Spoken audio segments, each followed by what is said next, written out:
Beleza? Você que fez a Unicamp aí o dia inteiro, hein? Fico imaginando como você deve estar cansada, cansado. Você que está prestando humanas ou ciências exatas, fez a prova hoje. Você que quer ciências da natureza está curioso para saber amanhã, né, como proceder. Bom, então vou adiantar para você que faz a prova amanhã e o pessoal que fez hoje confirma. A prova respeitou o aluno que neste ano complicado de pandemia não pôde ver todo o conteúdo. Quer dizer, eles contemplaram uma parte do conteúdo relativa ao que você já viu, provavelmente. Olha que interessante. Eles pegaram a vanguarda, que é o que você deve ter visto esse começo de ano, as vanguardas europeias, né? Pegaram uma pintura famosa do Marcel Duchamp, olha só, que é a Mona Lisa de bigode, né? Elesh Uki. É um trocadilho francês tipo YouTube, né? Ela tem fogo no furico, é ou não é? Quer dizer, isso aqui é um meme, né, cara? Ou como nós chamamos em tradição literária, isso é uma paródia. É muito louco pensar nessa paródia moderna, como diz aí o Bakhtin, né, cara?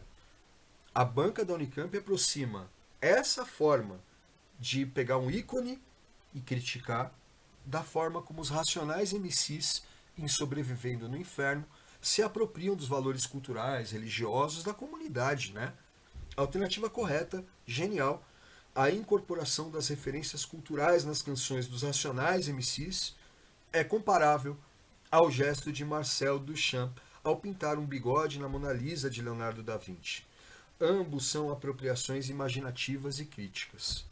Gente, essa maneira de valorizar a arte popular, valorizar os valores que são apropriados pela população, isso é a tônica da prova. Então, saber que mansplaining, interrupting é uma forma de palestrinha agir, sabe? Saber que cultura tem matizes diferentes, saber que a Terra não é plana, tudo isso foi a tônica da prova. Eu só tenho que aplaudir a banca da Unicamp. Quer dizer, o pessoal que conseguiu se preparar foi melhor, mas se preparar remotamente, né? Lendo menos livros, ouvindo racionais e prestando atenção no jeito de fazer dos racionais, beleza? Questão 2 faz algo parecido. Certas imagens literárias podem tornar-se nucleares para uma cultura. Assim, por exemplo, a figura do marinheiro em Portugal. Ela adquire significados diferentes em períodos diferentes. O que eles fazem? A banca pega o marinheiro do Pessoa que entrou esse ano, e em vez de cobrar algo muito difícil do texto, ela só pergunta: esse símbolo, você lembra do Camões, cara? O que era navegar para o Camões? Por que para o português navegar é preciso, né? Então não tem polêmica, gente. A resposta só pode ser a B mesmo, né? Na representação de uma identidade coletiva e individual sob o signo da mudança, do risco e da travessia. Bom, eu não vi problema. A próxima teve gente que viu problema. Próxima questão que pega aquele soneto bonito, mudam-se o tempo, mudam-se as vontades, muda-se o ser, muda-se a confiança. Todo mundo é composto de mudança, tomando sempre novas qualidades. Continuamente vemos novidades diferentes em tudo da esperança. Por que são diferentes da esperança? Para entender Camões tem que botar na ordem direta, né? Se você treinou isso, cara, no segundo ano, lendo Camões, agora no começo do ano, remotamente em casa, você deve ter se saído bem. Porque na ordem direta fica assim, ó. Do mal ficam as mágoas na lembrança, quer dizer, é, a, as mágoas do mal ficam na lembrança. Você bota o sujeito, o verbo e a rapa. É ou não é? Aí você vai notar que, e do bem se algum houve as saudades, quer dizer, as saudades do bem ficam se algum houve. Então a gente percebe uma diferença. Se teve algum bem, fica só saudade. Do mal, ficam as mágoas. Aí vem as duas alternativas que estão dando polêmica, né? A C diz que tudo sempre se renova, diferentemente das esperanças do poeta. Ele não falou que a esperança não se renova, né? Mas firmeza, vamos supor que a mudança é isso, né? As coisas mudam. A segunda parte da alternativa está zicada, ó. Que acolhem suas mágoas e saudades. Quer dizer, as esperanças acolhem as mágoas e saudades? O poeta não falou isso. Ele falou que se houve bem, deixa saudade. O mal deixa certamente mágoa. Bom, então, a alternativa C não é, porque ela não diz o que o Camões disse. A D diz assim: não apenas o estado de espírito do poeta se alterna, mas também a experiência que ele tem da própria mudança. É verdade. Ele termina o poema dizendo isso. Ó. E afora este mudar-se a cada dia, outra mudança se faz de maior espanto, que não se muda já como soía. Ele bota embaixo que soía é a terceira pessoa do pretérito imperfeito do verbo soer, quer dizer, costumar. Quer dizer, já não se muda mais como costumava mudar. Meu, um aluno com dicionário consegue ler o Camões se colocar na ordem direta. Esse é o recado da Unicamp. Quer dizer, uma prova muito democrática e acessível. Gente, olha que coisa bonita a questão 4. Ele coloca o espelho do Machado de Assis e pergunta: assinale a alternativa que explicita a interlocução da personagem com os cavaleiros presentes. Quer dizer, uma personagem dramatizando, né? Vivendo a cena ali de conversar com outra personagem. É a D, não tem dúvida. Imaginai um homem que pouco a pouco emerge de um letargo, abre os olhos sem ver e depois começa a ver. Quer dizer, é o cara falando com a plateia para explicar a sua ideia, com aqueles convivas do começo do conto, o que seria essa situação que ele está descrevendo. Então, esse momento dramático é o que eles perguntaram, sem muita crise. Quer dizer, se você conseguiu ler antes o conto, você vai lembrar da cena, favorece a sua interpretação. Se você não leu, talvez pela análise do que está sendo pedido, você resolva. Unicamp, então, impecável, vai levar o melhor aluno para a segunda fase, se a gente for pensar em quem está mais preparado. Né? A questão 5 parece difícil para você que só leu o resumo, né, cara? Você, mina, que só pegou o resumo para ler, deve estar achando que a D poderia ser uma resposta, né? Mas quem lê o livro lembra do momento em que isso acontece e lembra que a Noca está vivendo um conflito, um dilema amoroso, e aí consegue chegar na resposta A. A destruição do espelho a leva a desejar a morte, pois sugere o alívio para a frustração amorosa. Quem não leu, não vou dar spoiler, vai cair na segunda fase, é melhor ler. O que eu acho venerável é o fato de que a Unicamp valorizou um texto de mulher, um momento em que mulheres discutem a realidade, e esse recorte para mim diz muito o que a Unicamp quer como um candidato na segunda fase. Né? Alguém capaz de entender não só literatura, como os valores sociais envolvidos, né? Como as questões de gênero que estão envolvidas aqui na narrativa. A questão 6 também faz uma análise interessante, que é do texto do Padre Vieira. Então ele pega um sermão e fala, olha, este sermão aqui é parecido com o do ano anterior e usa as repetições para gerar um efeito. E aí cada alternativa vai tentar dar uma explicação para a repetição. Bom, eu achei uma questão interessante e quem leu aí as alternativas com calma conseguiu chegar na letra A se comparou com o fragmento que ele colocou para nós, né? Quem leu o Vieira lembra que repetição é uma das coisas mais importantes, já que é um sermonista, né? Ele faz o sermão que tem por objetivo a exortação, né? Convocar o fiel a uma verdade da religião. Então, de novo, a Unicamp respeitando a situação comunicativa e valorizando quem leu, né? O Padre Vieira. Gente, a questão 7 é a mais inteligente da prova, na minha opinião. Ela coloca 4 cânones da nossa literatura, quer dizer, 4 grandes autores, e coloca um fragmento da Heloísa Murgel Starling, não sei se é assim que pronuncia o sobrenome dela, mas ela pega a palavra sertão, uma história pouco edificante sobre o Brasil. Então, é essa questão da Unicamp de cobrar gêneros, né? Vem aqui um texto de crítico literário, colocando o que seria o sertão, ou melhor, crítico sociológico, né? Eu nunca li a Heloísa, particularmente não sou leitor dela, mas é bem claro o fragmento dela sobre o que seria sertão.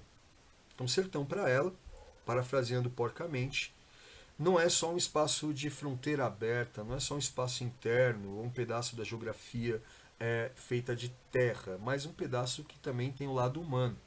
Ela vai dizer que não existem limites, um território vazio, uma ausência de leis, citando o que ela fala, a precariedade dos direitos, fecha aspas. Gente, se eu for pensar nesse tipo de sertão, não pode ser a letra A do Machado, viu, cara? Não tem polêmica, não. Machado vai dizer o contrário, ele vai dizer que muda geograficamente, mas o ser humano é o mesmo. Não dá para ser igual, tá bom? O Alencar, ele vai para uma outra leitura de sertão, né, cara? Ele pega o sertão como um não civilizado. A ideia do Euclides da Cunha, que poderia ter dado polêmica, dilatam-se os horizontes, o firmamento sem o azul carregado de desertos, o sertão é um vale fértil, o pomar vastíssimo.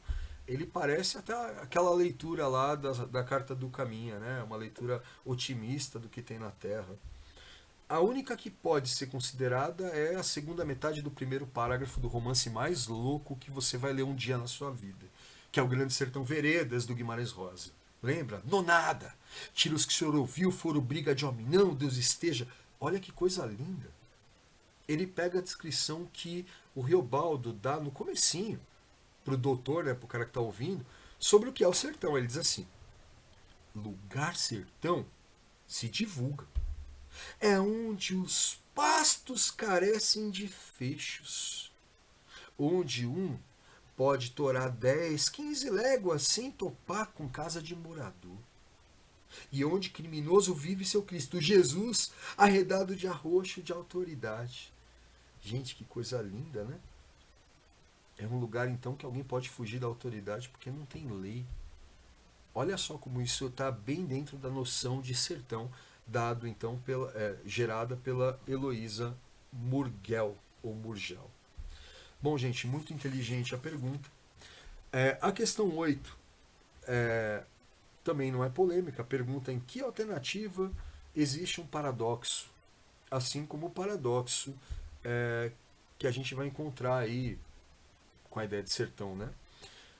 Toda saudade é presença, ausência de alguém, do Gilberto Gil. Uma ideia genial.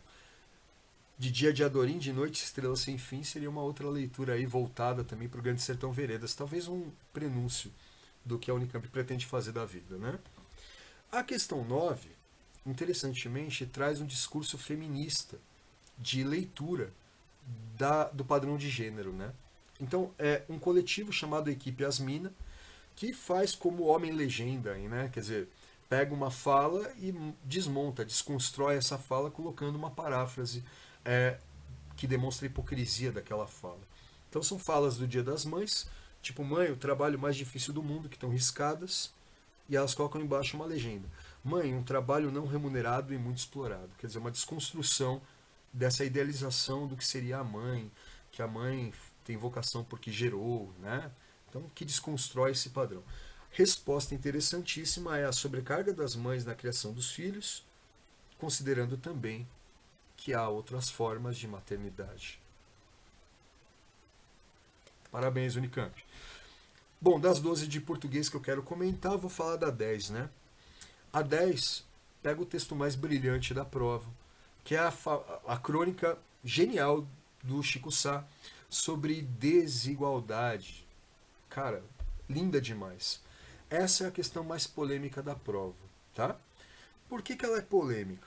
Porque a pergunta nos leva para um lado e ela faz que nem aquelas questões do tipo: tem bico, mas não bica, tem asa, mas não voa. Você tem que dizer que é o bullying, quer dizer, tem que quebrar aquela linha de continuidade para chegar numa outra resposta. Se for seguir a linha de continuidade do enunciado, tem uma resposta possível. Se você ignorar o enunciado, tem outra resposta possível. Então é uma questão polêmica. Não sei o que a Unicamp decidiu como gabarito, mas é de se pensar. Olha só. A crônica instiga o leitor a ficar atento à desigualdade na cidade de São Paulo. Bom, o enunciado da Unicamp sempre faz uma afirmação que é necessária para a leitura do que é pedido. Então ele vai dizer que o leitor tem que ficar atento à desigualdade. Assinale a alternativa que identifica corretamente os recursos expressivos. Aí ele abre um parêntese, perigosíssimo. Estilísticos e literários. Quer dizer, não é só um recurso estilístico, uma figura de linguagem. Pode ser também um recurso literário. O que são recursos literários? Acho que a paródia é um recurso literário, mas não é uma figura de linguagem, não é verdade? Se eu for procurar ferro e fogo, que é um recurso estilístico, retórico, a letra A cabe direitinho. A diz assim: ó: a desigualdade está escrita nas linhas de trens e ressoa nos versos de Solano Trindade. Onomatopeia. Puta, de fato. Eu vejo o trem em movimento no trilho pela sonoridade da frase do Chico Sá, que é genial. Eu vou ler de novo. Ouve. A desigualdade está escrita nas linhas de trens e ressoa nos versos de Solano Trindade. É quase o psss do trem. Mas o que ele está dizendo, cara, é que você quer entender o que é desigualdade? Pega o trem e vai para a periferia. Bom, a desigualdade está na periferia. Esse recurso poético é para me levar à periferia. Tem uma alternativa que eu acho interessante de se olhar. Olha só a letra C. A desigualdade se mostra na expectativa de vida dos moradores de bairros bem situados na periferia. Gente, esse é o argumento mais inteligente do Chico Sá. Ele diz assim no texto, no terceiro parágrafo. Olha só. Pegue um busão da Avenida Paulista para a cidade de Tiradentes e passe o Vale Transporte na catraca e se embora. Mais de 30 quilômetros. O padrão jardinesco vive 23 anos a mais, em média, do que um humaníssimo habitante da cidade de Tiradentes, por todas as razões sociais que a gente bem conhece. Ele não diz quais são as razões, mas o que está implícito é que se eu pegar um mapa da mortalidade, eu vejo que as condições de vida são dois Brasis, um na periferia e um no lugar mais abastado, um lugar com infraestrutura, com segurança, com acessibilidade à água, enfim, com menos violência policial, talvez. Galera, é verdade dizer que isso é uma alusão, e é verdade pensar que a alusão é um recurso literário. Temos então duas respostas viáveis. Eu marcaria a letra C sem medo de ser feliz. Mas há quem diga que a A é verdadeira, porque afinal é um recurso retórico, e se o aluno pensar assim, não é falta de inteligência. É, pelo contrário, apuro, escrutínio, preparação. Então essa questão é ruim. Não sei qual vai ser a postura da banca da Unicamp. Né? Então se eu falar que há uma falha na prova, gente, a prova é genial. Aqui não houve, digamos, um acuro técnico entre a alternativa correta e talvez o distrator ficou muito confuso, vai levar um aluno bom a se equivocar. Né? A questão 11, achei muito legal, né? Ela coloca as marcas de oralidade, mas também a subjetividade do texto, né? A criação poética.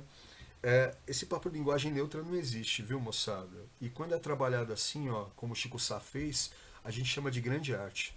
A crônica eterna. Essa crônica que permanece, infelizmente, ainda que esses dados de violência e de situação do morador da periferia se perpetuarem. Infelizmente.